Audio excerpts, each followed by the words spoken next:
Anda kembali di Metro Siang. Pemirsa, Majelis Hakim Pengadilan Negeri Surabaya menjatuhkan vonis bebas terhadap terdakwa Kanjuruhan Bambang Sidik Ahmadi. Atas vonis ini, Koalisi Masyarakat Sipil menilai pertimbangan Majelis Hakim di luar nalar. Informasi selengkapnya akan disampaikan Anwar Fuadi dari Pengadilan Negeri Surabaya. Adi, apa yang menjadi pertimbangan Majelis Hakim menjatuhkan vonis bebas bagi terdakwa?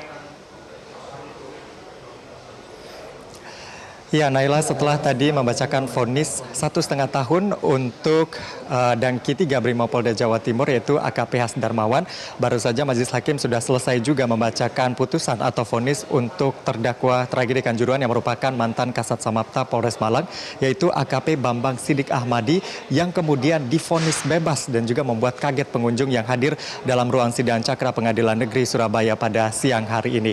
Ada beberapa hal tadi yang disampaikan oleh Majelis Hakim terkait dengan putusan atau vonis terhadap AKP Bambang Sidik Ahmadi. Yang pertama adalah penembakan yang diperintahkan oleh mantan Kasat Samapta ini AKP Bambang Sidik Ahmadi kepada anggotanya ini mengarah ke tengah lapangan di sebelah utara dan asap terdorong ke arah selatan dan sampai di pinggir lapangan lalu kemudian menghilang tertiup angin sehingga tidak sampai ke arah selatan dan mengenai penonton. Lalu kemudian tadi Majelis Hakim juga mengatakan bahwa kepanikan di sisi tribun bagian selatan yang akhirnya menyebabkan ada yang terinjak-injak lalu kemudian jatuhnya korban adalah akibat dari tembakan gas air mata dari Brimopolda Jawa Timur.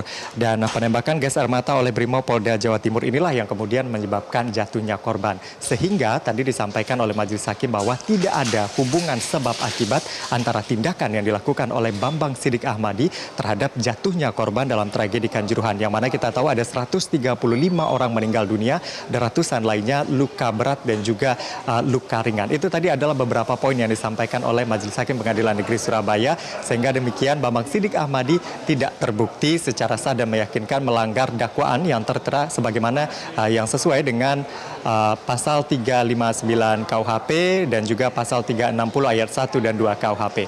Naila.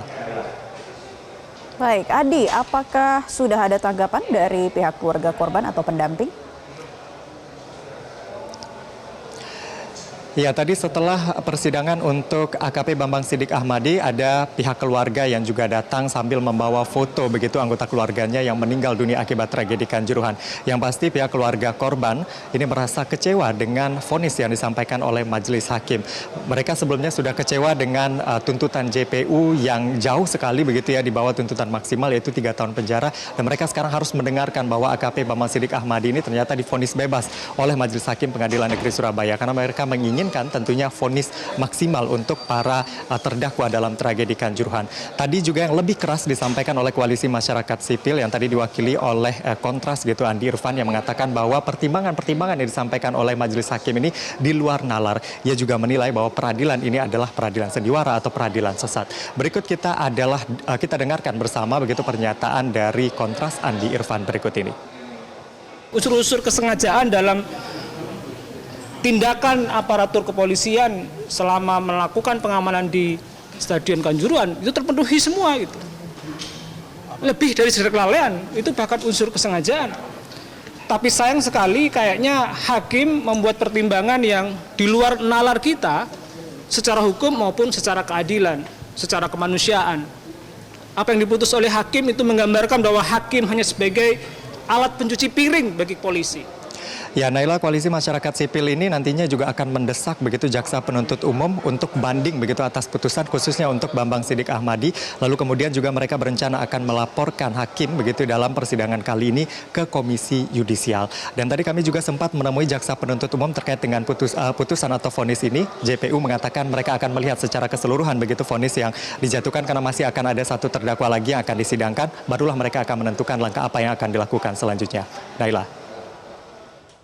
Anwar Fuadi dari Pengadilan Negeri Surabaya. Terima kasih atas informasi Anda. Selamat bertugas kembali.